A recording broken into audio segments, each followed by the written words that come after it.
internet, welcome back to my channel. Today I wanted to film a small comparison video between two types of highlighters, one being the very popular zebra Mildliners that are hugely used in the planner community. I'm sure if you watch a lot of YouTube videos or you're on Instagram, you will see them everywhere.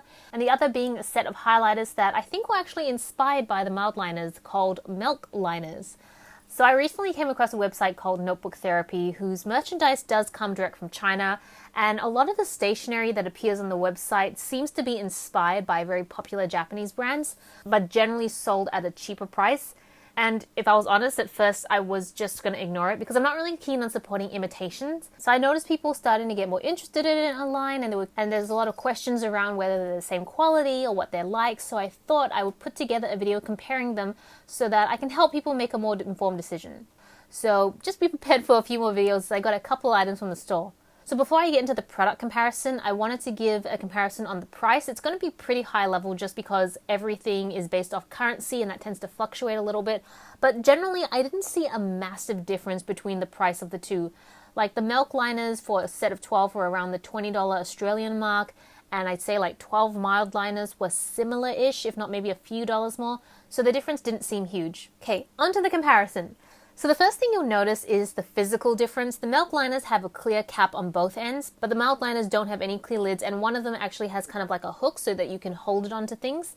Both of the highlighters have one side that serves more like a slanted highlighter, and then the other side differs between the two. But it's basically supposed to act more like a marker.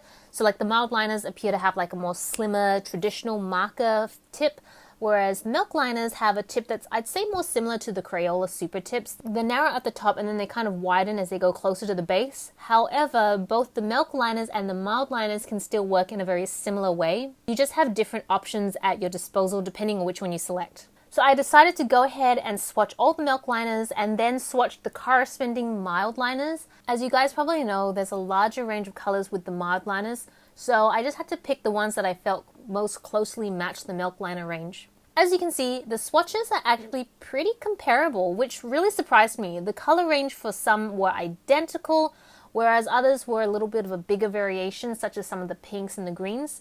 But to be honest, I would be pretty hard pressed to give you a clear difference in terms of quality of the ink. The only real difference I can see is that the Milkliners are a little less saturated than those from the Mildliner range. But I mean, generally speaking, I'd say they both perform pretty similarly. So overall, I don't think the Milkliners are a bad alternative at all. Personally, I'd still go with the Mildliners just because it is the original brand and I love the look of it and I feel like it feels more comfortable in my hand, but I think it actually comes down to personal preference. So I really hope you guys enjoyed this comparison video. Let me know what you guys think and let me know if there are any other products you're curious to know about. I'd be happy to do a comparison video on those. So yeah, thank you so much for watching. This is Celina reporting from my room. Back to you, internet.